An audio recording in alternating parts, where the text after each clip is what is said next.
Welcome to this new episode of the Smart and Sustainable City podcast. Data is obviously, I think, the new gold in this digital age. Today we talk with Marc Elian Bégin, or MEB in short. MEB is the CEO of a company called SixSq that develops a technology which enables cities to become smarter by better taking advantage of their vast amount of data they produce at the edge. SixSq's technology enables cities to become more agile by adapting to their environment in real time when and where events occur. With MEB, we talk about the evolution of technologies which enable cities to become smarter in detecting and responding to events, and even in developing an analytics and forensics capability similar to the black boxes which can be found on planes.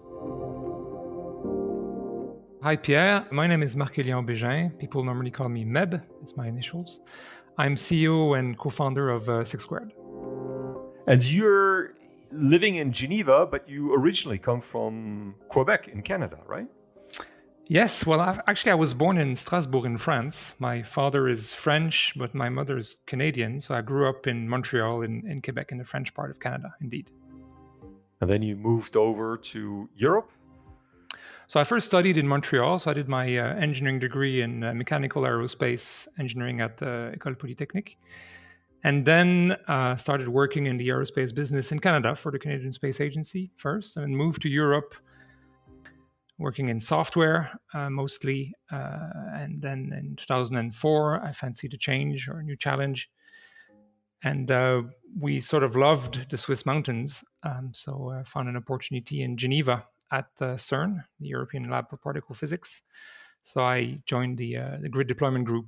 So you're originally a rocket scientist then? Well, actually, during my studies, I had the chance to work in Paris in what is called Airbus Space and Defense now. It was called Aerospatiale back then. And I worked on the Ariane 5 rocket. And during my internship, I found a glitch in the thermal protection system of the launcher. So a little 2 months internship turned into a 6 months adventure where I basically discovered software and had the opportunity to work on the rocket and fix that glitch that I had helped discover.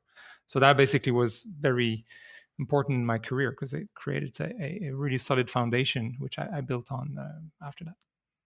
And then you moved, as you were mentioning, to CERN, the Center for Particle Physics in Geneva. And you were mentioning grid. So what is grid? So the grid back then, so we're talking about the beginning of the 2000s. It was the answer in IT to what was known as the power grid, right? Where you just basically put an appliance in the wall and you consume electricity, and you don't really know where the electricity was produced from. So the idea was this first incarnation of saying, well, we'll be able to deploy workloads in the grid, and this will be running somewhere else. So it was sort of a foundation to what eventually became the cloud. The web and the clouds is tightly associated with CERN. Absolutely. So the web was basically coined by Tim Berners-Lee end of the 90s at CERN as a mechanism to exchange documentation information between scientists. So that was the foundation, but he built that what became the web at MIT in Boston soon after that. The grid was sort of the computing part of that transition, if you want.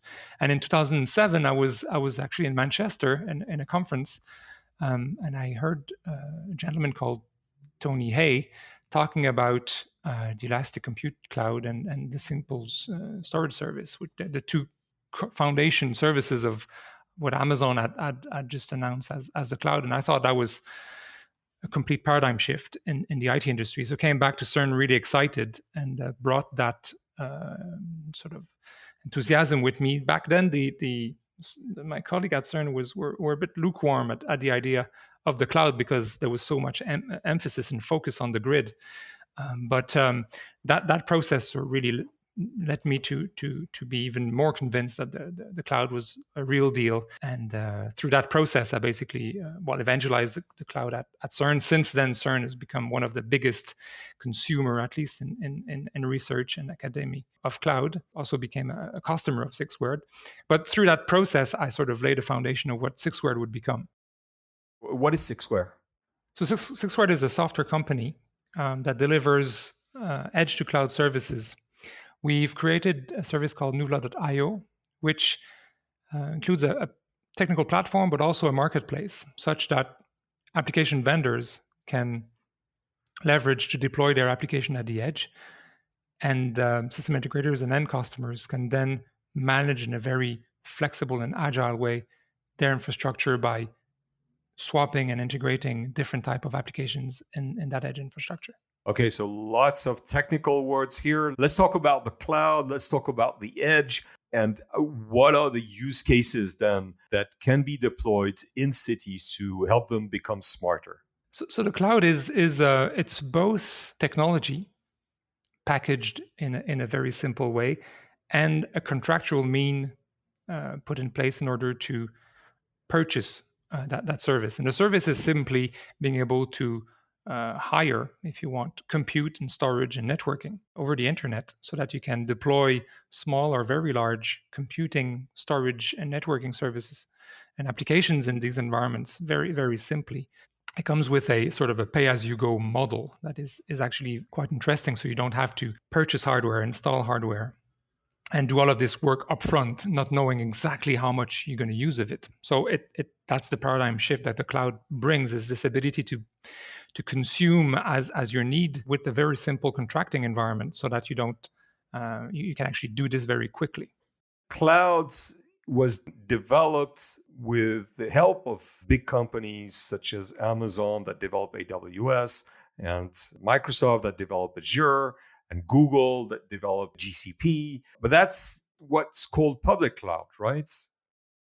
Yeah, indeed. So these were initially services that were sort of bringing the customers into their own infrastructures. They're sort of centralized infrastructures, and mostly the most successful ones are American companies. You mentioned the three leaders.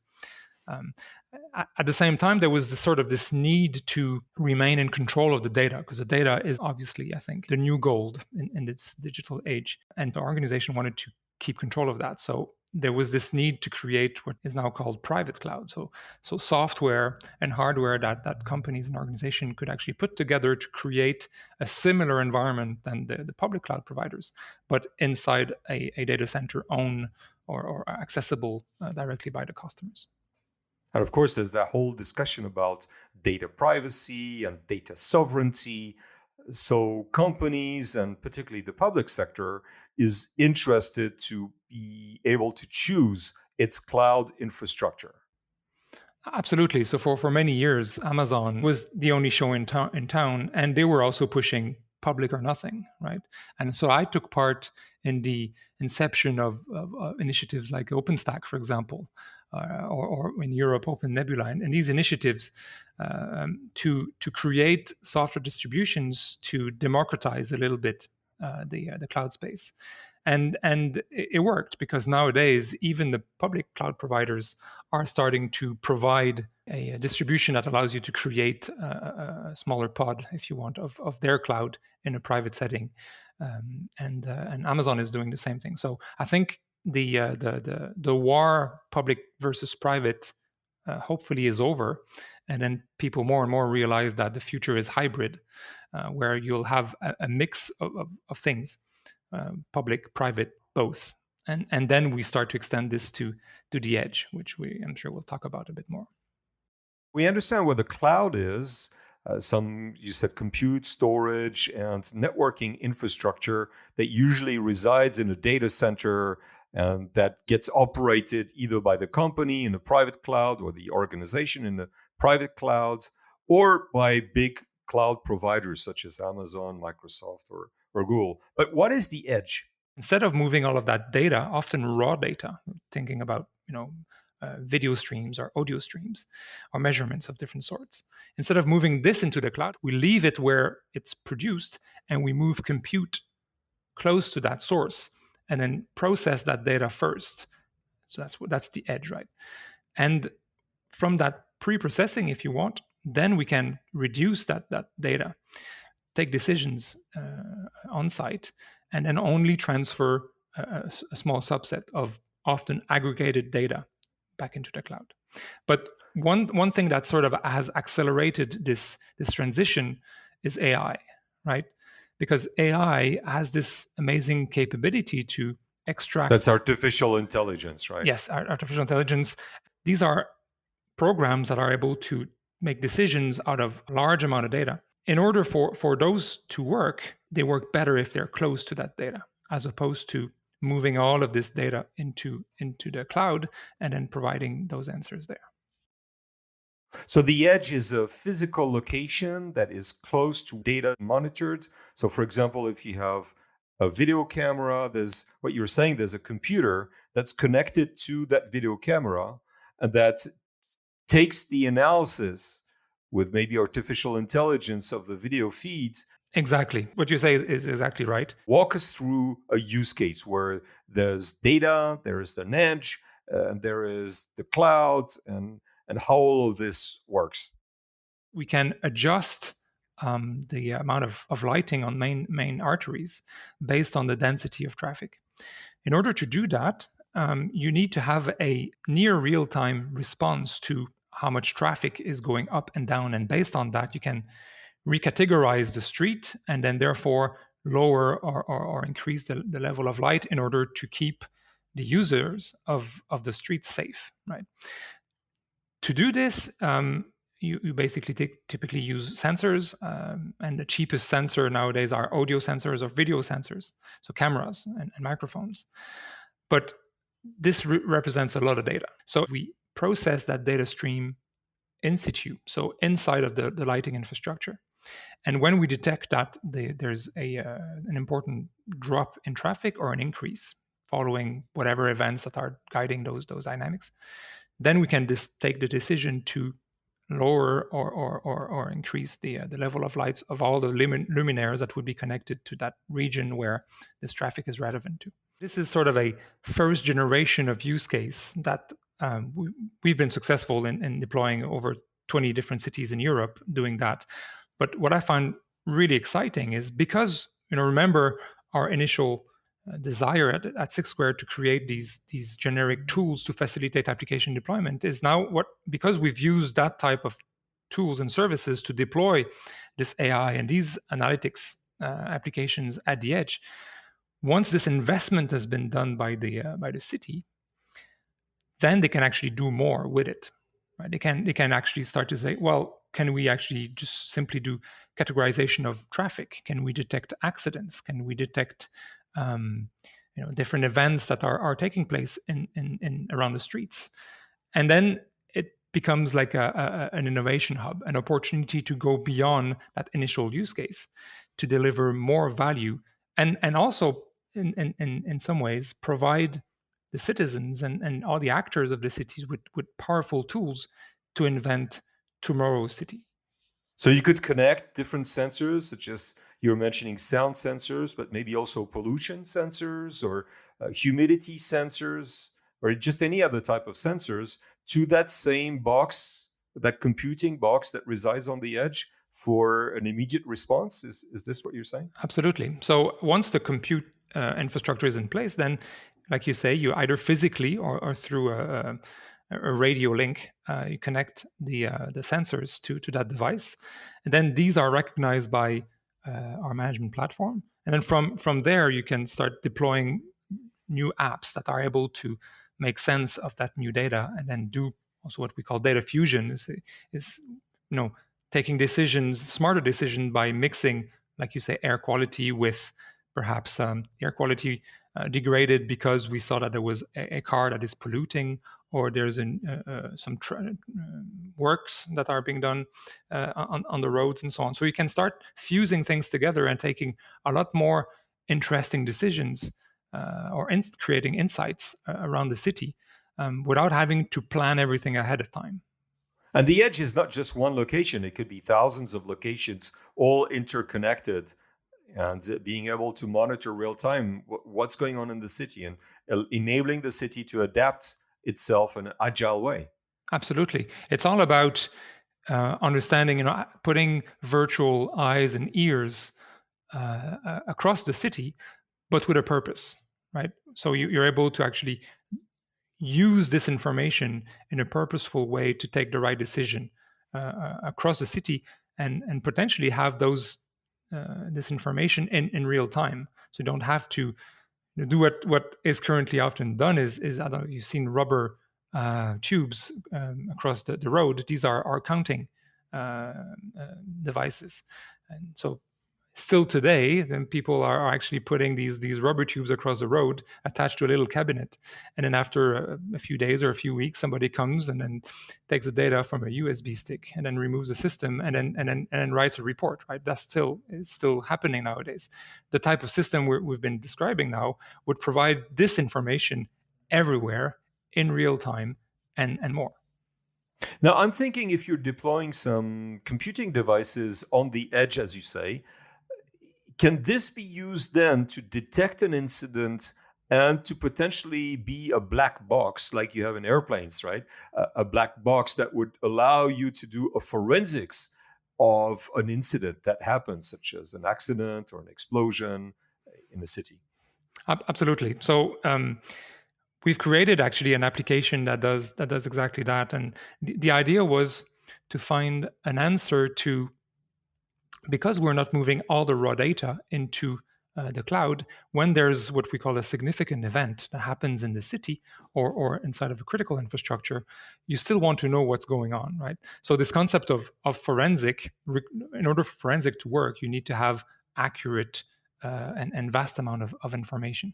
So to strike the balance, we created an application that is, it's not very imaginative. It's called a black box, actually, which will run at the edge and can be triggered by something that would detect a significant event, like an accident, like depredation, or somebody crying for help, or other mundane events. And what it'll do is it will only for that event, right? It will take for example, the last 10 minutes of all the raw data that is available, compress it, sign it, encrypt it, and then deliver it to the right recipient, the authorities that will need this information to understand what led to this event, and how to obviously deal with that and prevent it in the future. So it's a great answer to the fact that the edge doesn't throw all of the raw data into the cloud. We don't want to do that anymore. Yet it can do that, but only on trigger when something significant happens. And the benefits out of that is that you're saving enormously on bandwidth because you're not always, chucking useless data all the time, and you get this information, in pseudo real time when needed. Computing offers a lot of agility, and a city is becoming increasingly agile. There's traffic in the morning. The life in the city during the weekend is very different than during the week. There could be a demonstration in one afternoon, but then there could be some fireworks in the evening. So all of that requires cities or smart cities to adjust and adapt themselves with different monitoring systems. Does SixSq provide such an agility?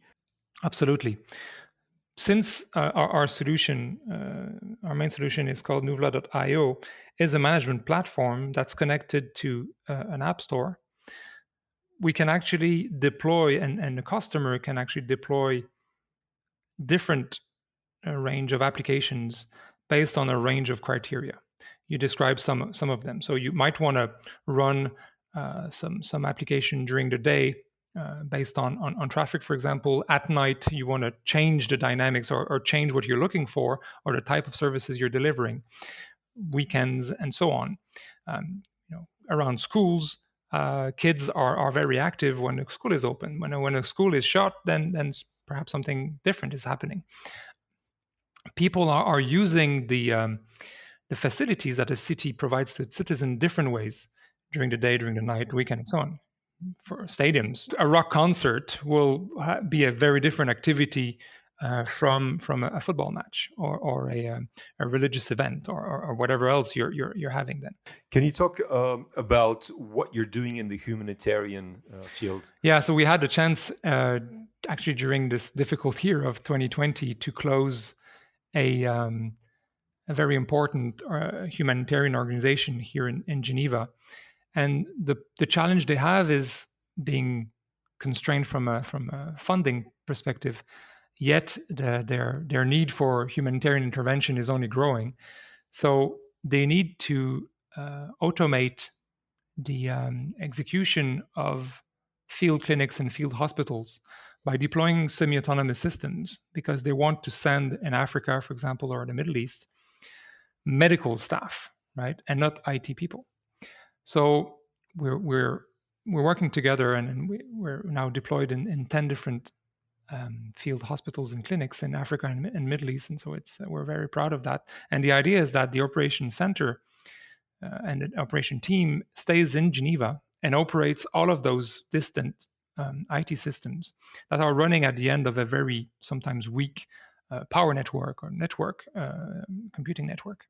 Yet they're able to deliver great care, great services locally to the staff that are working in those clinics and hospitals, but also the patients and their immediate families. When we look at cities' need to become smarter, what do you see? An explosion of data that's being produced at different levels and layers in the city. We need to be able to protect the privacy of the citizens, so put in place the proper governance for the cities to go forward by protecting that privacy, yet having the agility that it requires in order to deploy the right services at the right time, and being able to have that evolve with the needs of the cities. We'll have great challenges with climate change over the next couple of decades that will require the city to completely reinvent itself, and it needs to have the IT services at the right level of agility to cope with those transformations, but not at the cost of leaving the customers behind. So I think as edge systems are becoming more pervasive and deployed, we need to ensure that the services that are managing those and the tools that are put in the hands of the policymakers and their operational teams are able to provide this level of flexibility and balance. Marc Elian Bégin, MEB, CEO of SixSq, thank you very much. Thank you, Pierre. It's been a pleasure. Don't forget to subscribe to our Instagram and Facebook page. If you want us to cover your Smart City initiative, do reach out. All right, that's it for today. Thanks for listening, and we'll see you on our next episode.